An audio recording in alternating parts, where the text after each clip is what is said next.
నిజామాబాద్ జిల్లా సాలూరు మండలంలో ఇసుక మాఫియా తరహాలోనే ఇప్పుడు మట్టి మాఫియా కూడా రెచ్చిపోతోంది. సాలూరు క్యాంప్ చేరులో గురువారం రాత్రి నిబంధనలకు విరుద్ధంగా సాగుతున్న అక్రమ మట్టి తవ్వకాలను స్థానిక ప్రజలు పోలీసులు అడ్డుకున్నారు. సాయంత్రం 5 గంటల వరకే అనుమతి ఉన్నప్పటికీ రాత్రి 7:30 దాటిన 3 జేసీబీలు డజన్ల కొద్ది టిప్పర్లతో మట్టిని యథేచ్ఛగా తరలించారు. రైతుల పేరుతో పర్మిషన్లు తీసుకుని కమర్షియల్ అవసరాలకు వేలాది రూపాయల మట్టిని అమ్ముకుంటూ సొమ్ము చేసుకుంటున్నారు. సాలూరు క్యాంప్ చెరువులో గురువారం రాత్రి వేళ సాయంత్రం 5 దాటి చెరువుల్లో ఎలాంటి తవ్వకాలు జరపడానికి వీల్లేదనే ప్రభుత్వ నిబంధనలను ఇక్కడ మట్టి మాఫియా గాల్లోకి లేవతీసింది. చీకటి పడ్డాక భారీ జేసీబీలు వరుసగా నిలబడ్డ టిప్పర్లతో చెరువు గర్భాన్ని తవ్వేస్తూ మట్టిని తరలిస్తున్నారు. పగలు రాత్రి తేడా లేకుండా వందలాది ట్రిప్పుల మట్టి మాయమవుతున్నా అధికారులు మాత్రం కళ్ళుండి చూడడానికి కబోదుల్లో వ్యవహరిస్తున్నారు. ఈ అక్రమ తవ్వకాలపై ఇరిగేషన్ ఏఈని వివరణ కోరగా కేవలం 2 రైతులకు మాత్రమే మట్టి తోలుకోవడానికి 5 రోజుల పాటు అనుమతి ఇచ్చామని, గురువారం సాయంత్రం 5 గంటలకే ఆ పర్మిషన్ ముగుస్తుందని చెప్పారు.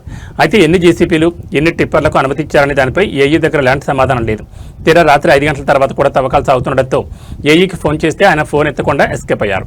అటు రెవెన్యూ తహసీల్దార్ని అడిగితే ఆ చెరువుతో మాకేం సంబంధం లేదు, అంతా ఇరిగేషన్ వాళ్ళే చూసుకోవాలంటూ బాధ్యత నుంచి తప్పుకున్నారు. అధికార నిర్లక్ష్యాన్ని గమనించిన స్థానికులు రాత్రి 7:30 గంటల ప్రాంతంలో డయల్ 100 ద్వారా పోలీసులకు సమాచారం అందించారు. దీంతో సాలూరు పోలీసులు వెంటనే ఘటనా స్థలానికి చేరుకుని తవ్వకాలు నిలిపివేశారు. రైతుల ముసుగులో పర్మిషన్లు తెచ్చుకుని బయట పట్టణాలు, గ్రామాల్లోని కమర్షియల్ వెంచర్లకు, ఇళ్ల నిర్మాణాలకు భారీ రేట్లకు ఈ మట్టిని విక్రయిస్తూ లక్షల రూపాయలు వెనకేసుకుంటున్నారని గ్రామస్తులు మండిపడుతున్నారు.